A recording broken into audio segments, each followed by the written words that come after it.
વડોદરામાં Jayesh શિતોરિયુ karate federation દ્વારા રાષ્ટ્રીય આંતરરાષ્ટ્રીય ચેમ્પિયનશિપ 2023 અને 24માં ઉત્કૃષ્ટ પ્રદર્શન કરનારા 27 ખેલાડીઓ તથા 6 કોચ સહિતના સહયોગીઓનું સન્માન કરવામાં આવ્યું। મોમેન્ટો અને સર્ટિફિકેટ આપી તેઓને સન્માનિત કરવામાં આવ્યા। તો ગોવા ખાતે યોજાયેલ વર્લ્ડ કરાટે ચેમ્પિયનશિપમાં Bharat, America, South Africa, Nigeria, Canada, Japan, Bangladesh, નેપાળમાં ભારતનું પ્રતિનિધિત્વ કરાવવા માટે વડોદરાથી જયેશ શિતોરિયુ કરાટે ફેડરેશનના ખેલાડીઓએ ભાગ લીધો હતો, જેમાં ઉત્કૃષ્ટ પ્રદર્શન કર્યું હતું અને જેને લઈ માંજલપુર ખાતે સન્માન કાર્યક્રમનું આયોજન કરાયું અને ઉત્કૃષ્ટ પ્રદર્શન કરનાર વિજેતા ખેલાડીઓને મોમેન્ટો અને સર્ટિફિકેટ આપી સન્માનિત કરવામાં આવ્યા હતા। આજે જયેશ શિતોરિયુ કરાટે ફેડરેશન ઇન્ડિયા દ્વારા આયોજિત ઇન્ટરનેશનલ અને નેશનલ લેવલના જે ખેલાડીઓ છે અમારી સંસ્થાના, જેઓએ ગોવા ખાતે, દિલ્હી ખાતે અને મલેશિયા ખાતે ઇન્ટરનેશનલ કરાટે ચેમ્પિયનશિપનું ભારતથી રિપ્રેઝેન્ટ કર્યું હતું, તેમનું આજે ફેલિટેશન સંસ્કાર આજે રાખવામાં આવ્યું હતું। બધા જ ખેલાડીઓએ ઉત્કૃષ્ટ પ્રદર્શન કરીને gold medal, silver medal, bronze medal જે વિજેતા થયા છે।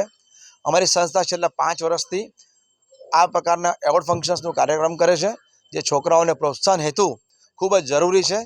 સાથે સાથે એવું કહેવા માગું છું કે આજના યુગમાં કરાટેનું શિક્ષણ એ આપણી પ્રાથમિક જરૂરિયાત છે। પોતાનું રક્ષણ પોતે જ કરવું, કરાટે શીખવાથી સ્વસ્થ મસ્તક, સ્વસ્થ શરીર અને રાષ્ટ્રને એક અનુશાસક નાગરિક મળે છે અને બાળક પોતાનો આત્મવિશ્વાસ કેવી રીતે કેળવવો, ત્વરિત નિર્ણય લેવાની શક્તિ જાગૃત થાય છે। આ આપણા હાથ જે છે એક મહાન શસ્ત્ર છે અને આ શસ્ત્રને ચલાવવા માટે તાલીમ લેવી પડે અને તે તાલીમનું નામ છે કરાટે। આજના જમાનામાં શાસ્ત્રની સાથે શસ્ત્ર પણ જરૂરી થઈ ગયું છે। આપણે બાળકોને ગીતા પણ પાઠ કરાવીએ છીએ, અમુક મિશનમાં મોકલીએ છીએ, ધર્મ માટેનું કંઈક જ્ઞાન આપીએ છીએ, પણ શાસ્ત્ર જોડે શસ્ત્ર હવેની જરૂર પડી રહી છે। મજબૂત ભારત, શ્રેષ્ઠ ભારત, એકમાત્ર ભારત બનાવવા માટેનું સ્વપ્ન આપણા મોદીજીએ કર્યું છે, જેના માટે ખેલ મહાકુંભની શરૂઆત કરી છે, તે બદલ હું ભારત સરકારનો ખૂબ ખૂબ આભારી છું। ઉપરાંત આજરોજ ઉપસ્થિત થયેલા અમારા સાથી મિત્ર, મુખ્ય મહેમાન શ્રી ધર્મેશભાઈ શાહ, તેમના ધર્મપત્ની સુવર્ણા મેડમ, નરેશભાઈ પંચાલ, કૃણાલ પટેલ, હેતલ દાઈબર, રેખા પંચાલ, સેન્સાઈ શિવરાજપૂત, સેન્સાઈ જિગ્નેશ મોચી, આ તમામ મારા સાથી મિત્રો જેઓ આજના ફંક્શનમાં ઉપસ્થિત રહ્યા અને છોકરાઓને પ્રોત્સાહન આપ્યું, પ્રોત્સાહન રૂપી તેમનો કિંમતી સમય આપીને જે યોગદાન આપ્યું છે તે બદલ હું તેમનો ખૂબ ખૂબ આભારી છું। ધન્યવાદ। જય ગુજરાત, જય હિન્દ, જય ભારત। આજે કેટલા ખેલાડીઓને સન્માનિત કરવામાં? આજે કુલ 27 ખેલાડીઓ અને 6 કોચને સન્માન કરવામાં આવ્યા છે।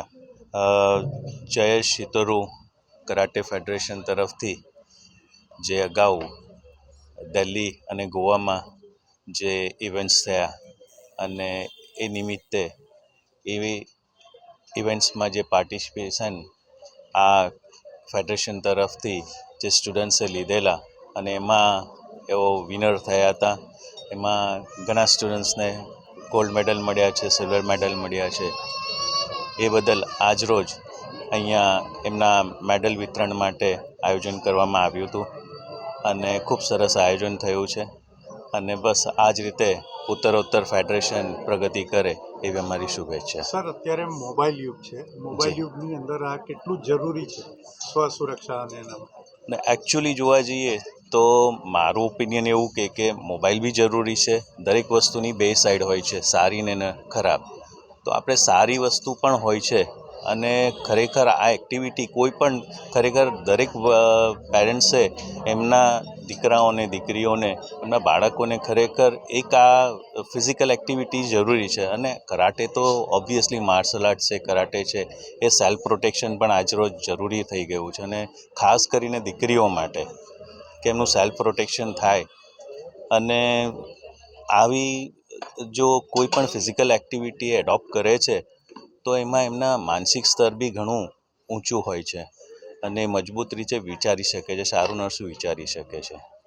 એટલે હું એડવોકેટ તરીકે હું પ્રેક્ટિસ કરું છું વડોદરા અને આખા ગુજરાતમાં હું પ્રેક્ટિસ કરું છું અને છેલ્લા 25 વર્ષથી પ્રેક્ટિસ કરું છું।